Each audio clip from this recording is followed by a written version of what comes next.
Hello, welcome to my YouTube video. Today we will talk about how to save your money. Okay, across all personal finance websites, magazine, and book, wherever you list to a big wig guru or consult with a finance advisor, the most common advice you are born to hear is save your money. It not because another things you should sit on a pile of cash and never touch it, but because it is impossible to achieve any major milestone without saving money ahead of time.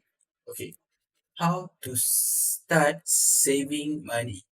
It never the wrong time to begin working toward your saving goals, but you knowing how and where to start can be the most challenging part. Saving money now affords you new opportunity in the future. It's never too late to put some money aside in a high yield saving account. Okay, start by budget. The first step is understanding where your money is currently going and finding areas where you can trim the fats by making a budget and sticking to it. Some people prefer going old school by actually opening up their bank statements and manually writing out each purchase or tracking them on the spreadsheets and then comparing the total to their monthly after tax income.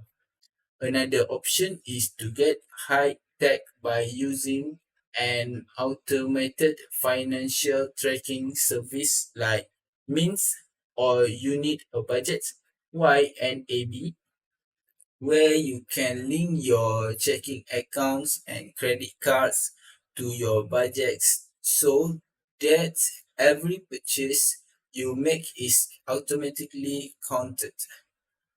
Budgeting is great first step towards saving more money. But what your ultimate plan for the money you are saved and how you can motivate yourself to be diligent and save more.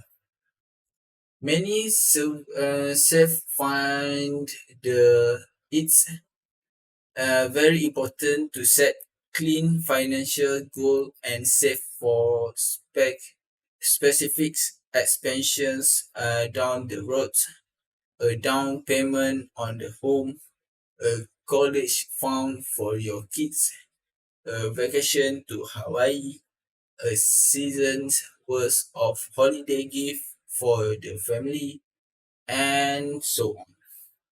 You have to ask yourself what you are saving for and when it is money going to be drawn on. Say Johnny Pixton, CFP Senior Financial Advisor, Venture Person Advisor Service. Okay, next is Boots and Emergency Fund. If you are brand new to saving money, your first move should to be build an emergency saving fund. Identity uh, an emergency fund should cover 3 to 6 months worth of non-discretionary spending, meaning a combination of your fixed payment like rents or mortgage plus the average monthly cost for bills, groceries, transportation, and other unforeseen but investable expense.